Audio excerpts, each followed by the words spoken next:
দর্শক, সমাবেশ স্থল শাহবাগে এই মুহূর্তে রয়েছেন আমাদের চিফ রিপোর্টার জাহাঙ্গীর আকন্দ, যুক্ত হচ্ছে তার সঙ্গে। জাহাঙ্গীর, ছাত্রদলের সমাবেশ ও এনসিপি জনসভাকে ঘিরে আইন শৃঙ্খলা বাহিনীর তৎপরতা আপনি কেমন দেখছেন, আর রাস্তায় যান চলাচল স্বাভাবিক রয়েছে কিনা সে ব্যাপারেও জানাবেন। জুলাই আগস্টের ঐতিহাসিক গণ অভ্যুত্থানের বর্ষপূর্তিতে জাতীয়তাবাদী ছাত্রদল শাহবাগ মোড়ে আজকের এই মহাসমাবেশের আয়োজন করেছে। আর কিছুক্ষণ পরই আনুষ্ঠানিকভাবে এই সমাবেশটি শুরু হবে।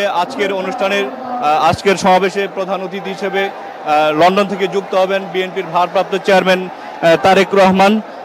এই ছাত্র সমাবেশকে ঘিরে সকাল থেকেই রাজধানীর বিভিন্ন প্রান্ত থেকে নেতাকর্মীরা মিছিল নিয়ে শাহবাগ এসে জড়ো হয়েছেন এবং রাজধানীর আশপাশের জেলা থেকেও ছাত্রদলের নেতাকর্মীরা এই ছাত্র সমাবেশে এসে যোগ দিয়েছেন।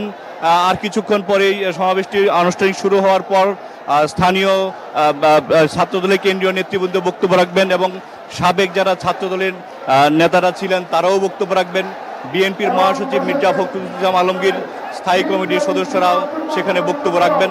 আপনারা জানেন যে জুলাই আগস্টের যে গণ অভ্যুত্থান, সেই গণ অভ্যুত্থানে যে বিভিন্ন ছাত্র জনতার যেই সম্মিলিত প্রয়াসে যে গণ অভ্যুত্থান সফল হয়েছে তার অন্যতম স্টেক হোল্ডার বা অংশীদার এই জাতীয়তাবাদী ছাত্রদলের নেতাকর্মীরা গত 16টি বছর রাজপথে থেকে স্বৈরাচার বিরোধী ফ্যাসিস্টের বিরুদ্ধে যে লড়াই সংগ্রাম করেছে, তাদের নেতাকর্মীরা যে গুম হয়েছে, নিহত হয়েছে, আহত হয়েছে, তাদের যে অবদান এই জুলাই আগস্ট গণ অভ্যুত্থানে তাদের যে সক্রিয় অংশগ্রহণ সেগুলি মূলত এখানে তুলে ধরা হয়েছে। তাদের যে ঐতিহাসিক ভূমিকা, যেটি আগামী দিনের ইতিহাসে স্বর্ণাক্ষরে লেখা থাকবে।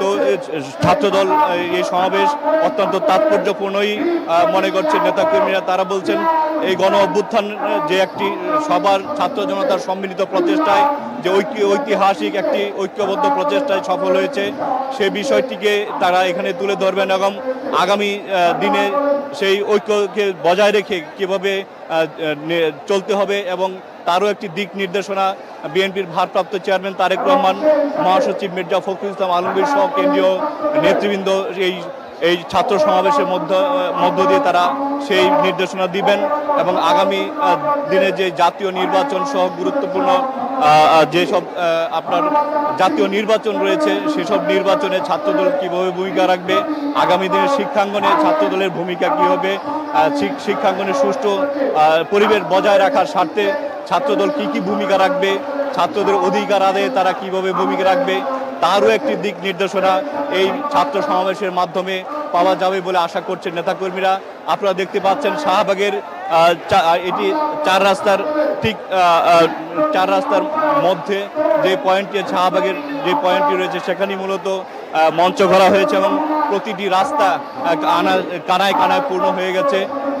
যান চলাচল গতকালকে দুদিন ধরেই ডিএমপির পক্ষ থেকে আজকে শাহবাগ মোড়ে ছাত্রদল এবং কেন্দ্রীয় শহীদ মিনারে এনসিপির সমাবেশকে কেন্দ্র করে কিছু যান চলাচলের ব্যাপারে দিক নির্দেশনা দেওয়া হয়েছে, যার কারণে শাহবাগ এই আপনার মৎস্য ভবন থেকে ইন্টারকন্টিনেন্টাল এই রাস্তাটি ব্যবহারের জন্য বলা হয়েছে, যার কারণে এখানে আপনার তেমন একটা যানজটের কোনো যানজট নেই।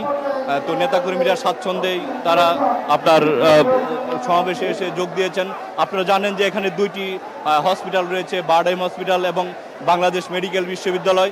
রোগীরা যাতে নির্বিঘ্নে নিরাপদে আপনার আসতে পারে হাসপাতালগুলোতে চিকিৎসা নিতে, সেজন্য ছাত্রদলের পক্ষ থেকে বিশেষ ব্যবস্থা নেওয়া হয়েছে এবং অ্যাম্বুলেন্স কিংবা রোগীদের জন্য যেসব যানবাহন আছে সেগুলোর জন্য তারা বিশেষ ব্যবস্থা সেখানে হসপিটালে পৌঁছে দেওয়ার ব্যবস্থা করা হয়েছে। তো এখন পর্যন্ত আমরা শান্তিপূর্ণভাবেই আপনার ছাত্রদলের সমাবেশটি অনুষ্ঠিত হতে যাচ্ছে। আর কিছুক্ষণ পরে শুরু হবে এবং বিএনপির ভারপ্রাপ্ত চেয়ারম্যান তারেক রহমান আজকের সমাবেশে প্রধান অতিথির বক্তব্য রাখবেন। তো এই ছিল শাহবাগ থেকে সবশেষ খবর। জি জাহাঙ্গীর, ধন্যবাদ আপনাকে। দর্শক, ছাত্রদল সমাবেশের এই মুহূর্তের বিস্তারিত জানাচ্ছিলেন সহকর্মী জাহাঙ্গীর আকন্দ।